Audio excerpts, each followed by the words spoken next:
you are in a very difficult and uncomfortable position, because I think leadership is more difficult now than it has ever been, because you're dealing with human anxiety, you're dealing with human uncertainty, you're dealing with human ambition and human egos, and again, especially young people who think they know what they want and don't, who have certainty and are very outspoken and do not mind going around their boss's boss to come to you. You know, so you're going to be dealing with a 19-year-old saying, "Why am I not given this?" And you're like, "I don't need, where do you work?" You know. They have no fear of doing that. They also have no fear of quitting. And so we've seen this pattern where, remember, as a young generation, they're actually less equipped to deal with stress than previous generations. And so anxiety is high, and they're very confrontation avoidant. So for example, we've seen this, where they feel like they deserve a raise, and they don't know how to ask for a raise. And so instead of asking for a raise, they'll just quit. And then sometimes with an email that says, "You don't value me, you don't pay me enough," you're like, we just had to ask. The answer, we love you, you know? So they're not afraid of quitting, but they are afraid of asking for things. Or if they do ask for things, it sometimes comes across very aggressive or accidentally black and white. Like, "I've been here 8 months, and I would like a 50% raise."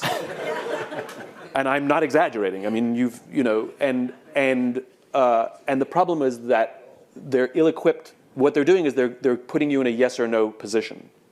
So even if you say, "Here's the plan to get you that over the course of the next 8 months," they take it as a no, because I asked for something black and white. And so one of the things I think there's a huge opportunity for our company is to help people to build in training that helps them with their human skills. I hate the term soft skills. Please, let's never use that term again. You know, we talk about hard skills and soft skills. Those things are opposite. Hard and soft are opposites. They're hard skills, the skills you need to do your job, and human skills, the skills you need to be a better human being. And we want you to excel at both. And we're going to train you to do both.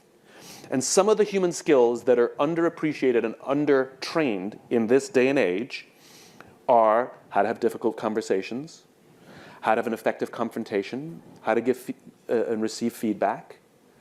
And I think we have to train those things so that if we equip them with the skills, instead of saying, "I've been here for 8 months, I want a raise," to say, "I've been here for 8 months, I really love it here.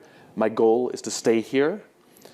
I have financial ambitions. Can you help me get on a path to get to this number?" Now we can have a conversation, because it's now a continuum rather than a black and white question. But the point is I don't fault them. They lack the skills. And so I think there's a huge opportunity for an organization like yours to teach these young people coping mechanisms, stress relief, the biggest one being how to ask for help. That is the single biggest thing that is lacking at every generation, which is, "I am struggling, can you help me?" Whether it's personal or professional. That is absolutely lacking. And so we do unhealthy things to help compensate, social media and other things.